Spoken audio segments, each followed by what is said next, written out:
नमस्कार मंडळी, आजच्या या नवीन व्हिडिओमध्ये मी तुम्हा सर्वांचं सहर्ष स्वागत करतो. मित्रांनो, आज कोकणात जाण्याचा योग आला आहे. तर आम्ही मँगलोर ट्रेन पकडून शेवटी आम्ही आता कुडाळ रेल्वे स्टेशनला उतरलो आणि कुडाळ रेल्वे स्टेशनला उतरलो. आता एक 10:30ची मालवण कुडाळ म्हणजे मालवण सुटून ती कुडाळ रेल्वे स्टेशनला एस टी आहे, तिची आम्ही आता वाट बघतो आहे. आणि आमच्यासोबत इतरही प्रवासी आहेत, तेही त्या एस टीची वाट बघत आहेत. आपण समोर पाहत आहात तो बोर्ड आहे मालवण एस टी डेपोत लावलेला आणि त्यात बघा लिहिलं आहे 10:30ची एस टी आहे, ती कुडाळ रेल्वे स्टेशनला जाते. पण हे जे एस टीवाले आहेत ती रेल्वे स्टेशनपर्यंत ही एस टी घेऊन जात नाही, फक्त कुडाळ एस टी डेपोपर्यंत नेतात. यावरून एक गोष्ट लक्षात येते की रिक्षावाल्यांचं आणि ह्या एस टीवाल्यांचं काहीतरी मिलीभगत असणार. त्यामुळे ते ही जी एस टी रेल्वे स्टेशनला खरं न्यायला पाहिजे ते रेल्वे स्टेशनमध्ये घेऊन जात नाही. 11 ते 11:30च्या दरम्यान कशा 2-3 ट्रेन येतात आणि त्या 2-3 ट्रेनची माणसं कुडाळ रेल्वे स्टेशनला म्हणजे वाट पाहत असतात. आणि जर तुम्ही एस टी जर ही अशी टायमावर आणलीच नाही, कॅन्सल केली, तर कसं प्रवासी मग किती वेळ वाट बघत बसणार. मग प्रवासी काय करतात, मग नाईलाजाने रिक्षा पकडतात आणि आपला पुढचा पल्ला गाठत असतात. आणि काय होतं, तुम्ही जर रिक्षावाल्यांच्या फायद्यासाठी एस टी इथे सोडत नसाल तर कसं तुम्ही तुमच्या एस टी महामंडळाचं तुम्ही स्वतःहून नुकसान करतायत.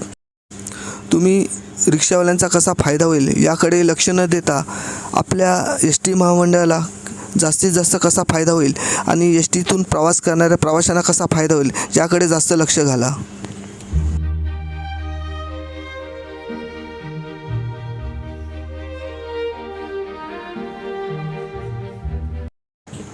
ते आईस्क्रीम विकणारे काका बघितल्यावर जुन्या आठवणी जाग्या झाल्या. कारण लोक जेव्हा एस टीने गावी जायची आणि एस टी जेव्हा डेपोत थांबायची तेव्हा एस टीच्या अवतीभोवती आलीपाक विकणारे, उसाचा रस विकणारी माणसे एस टीच्या अवतीभोवती फिरायची. आणि काही महिला करवंद टोपलीत घेऊन एस टीच्या डेपोमध्ये विकायला यायची. त्यामुळे ह्या सर्व जुन्या आठवणी जाग्या झाल्या.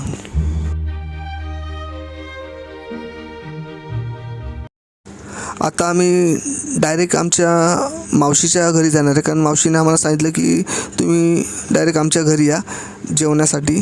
तर मावशीने जेवण बनवून ठेवलं आहे. तर आम्ही आमच्या घरी न आता डायरेक्ट आता आम्ही आमच्या मावशीच्या घरी जाणार आहोत.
आम्ही आता फायनली मावशीच्या घरी आलो आणि ही आहे सर्व मावशीची आंबा आणि काजूची मोठी बाग आहे.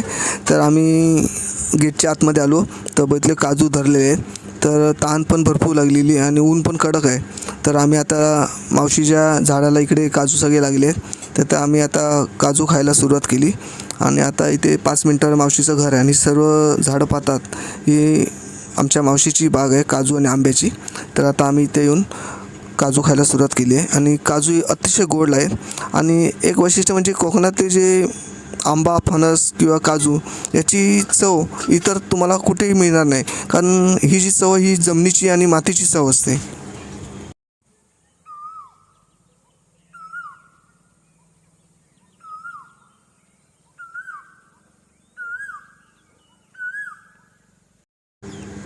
आता आपण पाहतात की एवढे काजू धरले आहेत, पण कोकणात कसे हे आता कामासाठी म्हणजे आता या काजूच्या बिया पडलेल्या असतात त्या गोळा करायच्या असतात आणि कसं एकट्या माणसाचं काम नाही, तर कोकणात आपल्याला माणसं हवी कामासाठी तर मिळत नसतात. तर प्रत्येक तुम्हाला समजा आता सुतार काम असेल तर सुतार मिळत नाही, गवंडी काम असेल तर आपल्याला गवंडी मिळत नाही. हजारो वर्षापूर्वी परशुरामांनी कोकण भूमीची निर्मिती केली तेव्हा त्यांनी सांगून टाकलं होतं की मी कोकण एवढं सुंदर बनवेल की जगात असं सुंदर ठिकाण कोणतंच नसेल. आणि त्यांनी खरोखरच सुंदर असं कोकण निर्माण केलं. आणि त्यांनी त्यावेळेस सांगून टाकलं होतं की कोकणात राहणारा माणूस मी एवढा आळशी बनवेल की जगात असा आळशी माणूस तुम्हाला कुठेच शोधून सापडणार नाही. तुम्ही हा व्हिडिओ पाहतात तर तुम्हाला स्वतःलासुद्धा अनुभव आला असेल की तुमच्या गावातला की तुमच्या गावात तुम्हाला मजुरीसाठी माणसं मिळतात की नाही ते यावरून तुमच्या लक्षात येईल की खरोखर परशुरामांनी सांगितलेलं खरं आहे की खोटं हे तुमच्या ताबडतोब लक्षात येईल. आपण जे समोर पाहतात ते कापे फणस आहेत. फणसामध्ये 2 जाती असतात हे तुम्हाला माहीत आहेत, एक रसाळ फणस आणि दुसरा कापा फणस. कापा फणस आणि रसाळ फणस कसा ओळखायचा, तर रसाळ फणस असतो त्याला टोकदार असे काटे असतात, तो रसाळ फणस असतो. आणि कापा फणस असतो त्याचे जे काटे असतात हे पंचकोनी असतात. म्हणजे आता तुम्ही समोर पाहतात बघा, हा फणस आहे तो कापा फणस आहे आणि त्याचे काटे बघा पंचकोनी आहेत. म्हणजे 5 असे साईडने कोण आहेत काट्याच्या भोवती बघा, 5 कोण आहेत. तर असा जो फणस असतो तो कापा फणस. अननस बघा किती सुंदर झाडावर दिसतंय ते, आणि हे अननस आता 5-6 दिवसात तयार होईल. किती सुंदर दिसतंय बघा अननस. यावर्षी आंब्याच्या आणि काजूच्या झाडाला भरपूर मोहर आलेला होता. असं वाटत होतं की यावर्षी आंबा काजू भरपूर आहे, पण काय झालं की पाऊस उशिरापर्यंत होता, त्यामुळे काय झालं पावसाचं पाणी जमिनीत मुरलेलं होतं. आणि जेव्हा आंब्याला मोहर आला तेव्हा ते पाण्याचं बाष्प झाल्यामुळे बुरशी आंब्याच्या मोहराला पकडली आणि त्यामुळे जी आंब्याची फळं होती ती गळून गेली आणि संपूर्ण आंबा काजूची वाट लावली. पण जे काही शेतकरी होते त्यांनी अगोदरच आंब्याच्या झाडावर बुरशीचा नाश करणारी फवारणी केली. त्यामुळे त्या ज्या लोकांनी केली त्यांचे आंबे म्हणजे झाडावर टिकून राहिले, आणि ज्यांनी नंतर फवारणी केली त्याचा काही उपयोग झाला नाही. त्यामुळे आंबा ह्यावर्षी कोकणात म्हणजे कमीत कमी 100तला 20%च आंबा आहे कोकणात आला. ही आमच्या मावशीची आंबा काजू नारळाची बाग आहे आणि ह्या बागेत वेगवेगळ्या प्रकारची आंब्याची झाडं आहेत आणि वेगवेगळ्या प्रकारचे जातीचे आंबे आहेत. आता हा जो आपण आंबा पाहतात या आंब्याचं लोणचं अतिशय सुंदर असं होतं. आता ते आंबे आम्ही तोडतो आहोत आणि गवतात ठेवून पण हे आंबे सुंदर असे चवीला लागतात. आणि कसं हे तयार फळ आहे बघा. आमच्यासोबत आमची मावशीसुद्धा आली आहे बागेमध्ये. तर आम्ही आता प्रत्येक झाडं जाऊन पाहतो आहे आणि तिकडचे चांगले चांगले आंबे ते काढून घेतो आहे, कारण आपल्या मावशीचे झाडं आहेत त्यामुळे काही आंबे काढायला का भीती नाही. आणि आपल्याला हवं तेवढे आंबे घेऊन जायचे घरी, आणि ते आता आम्ही काम सुरुवात करतो आहे आंबे काढायचं. आणि मावशी पण आम्हाला मदत करते. झाडावरचा आंबा आपण जेव्हा तोडतो तेव्हा मनाला वाईट वाटतं, कारण कसं झाडावर जे फळ असतं ते खूप शोभून दिसतं, पण ते फळ तोडताना म्हणजे खूप वाईट वाटतं. कारण कसं आंबा वर्षातून एकदा येतो आणि ते त्या झाडावर आलेलं ते सुंदर फळ आपण तोडतो, ते मनाला म्हणजे असं वेगळी फिलिंग होते.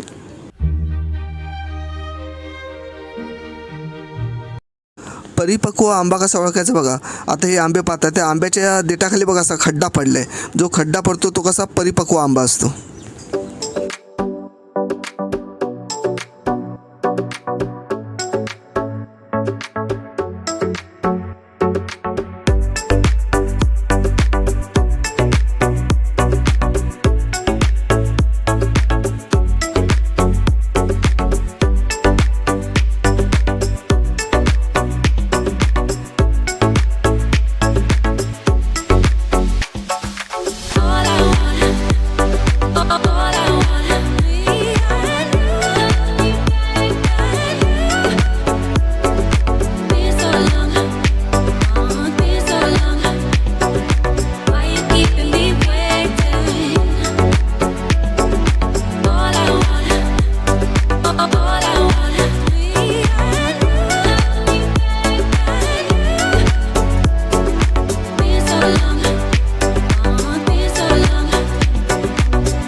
आंबा आपण जेव्हा तोडतो तेव्हा आता बघा मावशी आमचा कसा झाडाचा आंबा काळजीपूर्वक तोडते बघा. आंबा तोडताना आंबा असा थोडा क्रॉस करून तोडायचा, कारण तर आपण असा सरळ तोडला तर तो देठाचा चीक असतो तो आपल्या डोळ्यात जाऊ शकतो. त्यामुळे आंबा तोडताना थोडा असा क्रॉस करून असा तोडायचा.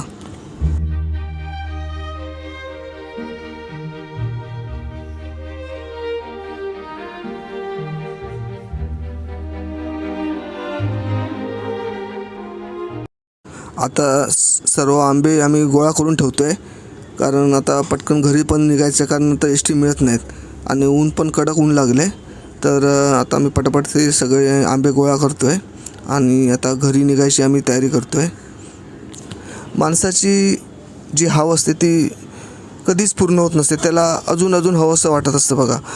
परमेश्वराने जेव्हा सृष्टी निर्माण केली तेव्हा परमेश्वराने बघा माणसाला पंख दिले नाहीत, तर त्याने पक्ष्यांना दिले.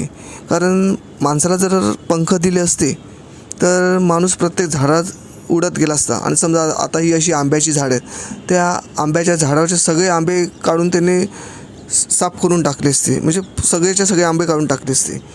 पण पक्ष्यांना आता पंख दिलेत, पण पक्षी बघा आपल्याला जेवढं हवं तेवढंच खातात. पक्षी समाधानी असतात, पण माणूस समाधानी नसतो, त्याला किती दिलं तरी ते कमीच असतं. आता आमचंच उदाहरण घ्या ना, आम्हाला बघा अजून अजून त्या बागेतले आंबे काढावेसे वाटतात आम्हाला काय. आणि तुम्ही व्हिडिओ पाहत असाल तर तुम्हालासुद्धा अशीच इच्छा होणार की अजून अजून आंबे काढावे. कसं माणूस हा समाधानी नाही. आता मी लवकर निघतो, कारण आता 2-3 एसटी आहेत. एक आहे ती आचरा मालवण, आणि दुसरी एक आहे भगवंतगड मालवण, आणि तिसरी आहे ती विजयदुर्ग मालवण. ह्या 3 एसटी आहेत. त्यातली एक आता एस टी आम्हाला पकडावी लागणार आहे. म्हणून आता आम्ही पटापट इथून आता जायला घरी निघणार आहे. कारण आम्ही जास्त वेळ इथे थांबलो तर पूर्ण आंब्याची बाग खाली होऊन जाईल, कारण झाडावर एकसुद्धा आंबा दिसणार नाही. म्हणून आम्ही लवकर जातो आता इथून.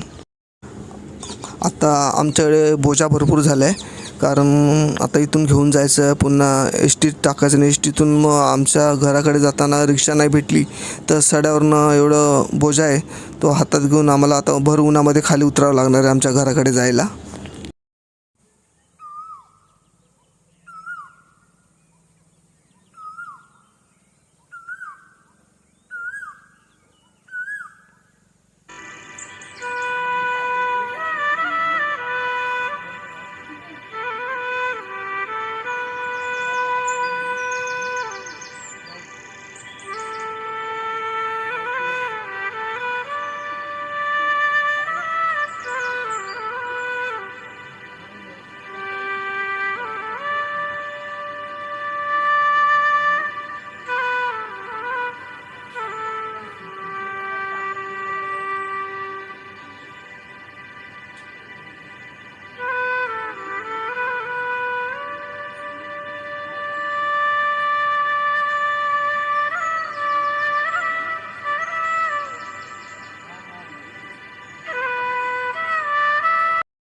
आता मी घरी जायला निघालो, आणि आता आम्हाला आमच्या घरी जाणारी भगवंतगड ते मालवण एस टी मिळाली.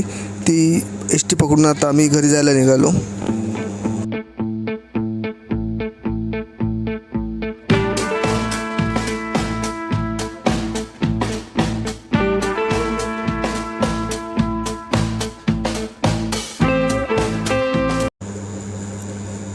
आमची मांजर आमची वाट बघत बसले आणि आम्हाला बघितल्यावर ते आता खुश झाले.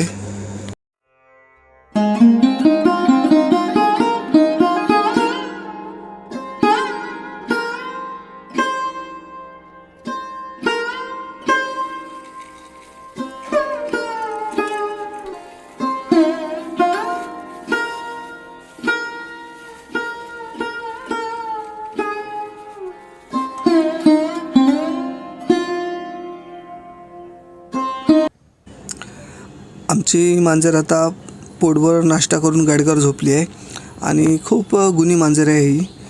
मांजर घरात हवी, कारण कसं मांजर घरात असली की घरात उंदीर येत नाहीत. आणि दुसरी गोष्ट म्हणजे सरपटणारे प्राणी असतात ते मांजरीमुळे आपल्या घरात येत नाही. त्यामुळे प्रत्येकाने मांजर ही पाळलीच पाहिजे.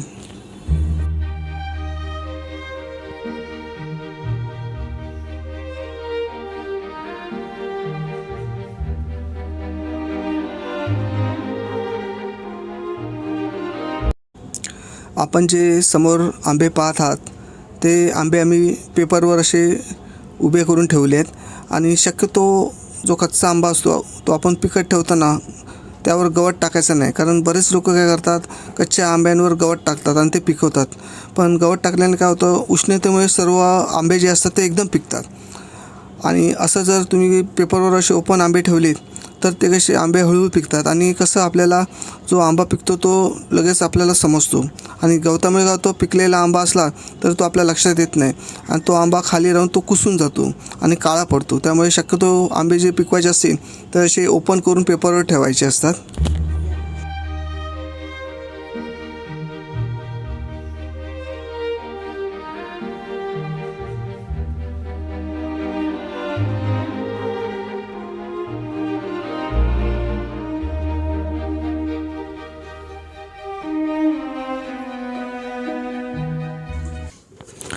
आता आम्ही जरा गावात फेरफटका मारायला निघालो, कारण कसं घरात बसून बसून सुद्धा वैताग आला आहे. तर थोडं गावात फिरून येतो आम्ही आता. तर तुम्ही पण चला आमच्यासोबत.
आता आम्ही मुंबईला जायला निघालो आणि आमची आता सकाळची 6:15ची नेत्रावती ट्रेन आहे कुडाळवरून.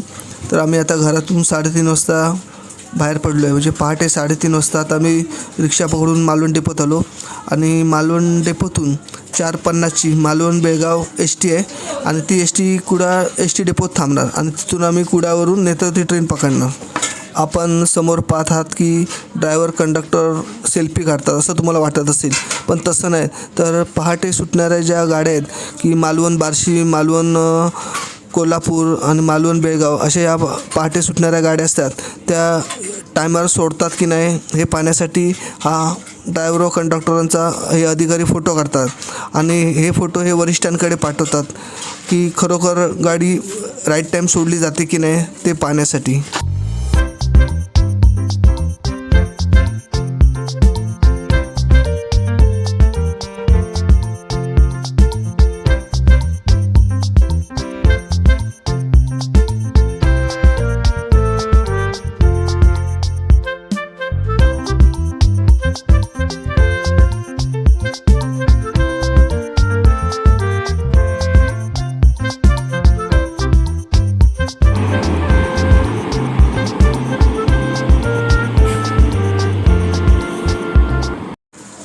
आता आम्ही कुडाळवरून नेत्रावती ट्रेन पकडली आणि आता आमचा पुढचा प्रवास सुरू झाला आणि ट्रेन ही अर्धा तास लेट होती नेत्रावती.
चॅनलला नवीन असाल तर चॅनलला सबस्क्राईब करायला विसरू नका आणि जी बाजूची बेल आयकॉन असेल त्याला नक्कीच दाबा आणि जे आपले नवीन व्हिडिओ असेल त्याला नक्कीच बघा.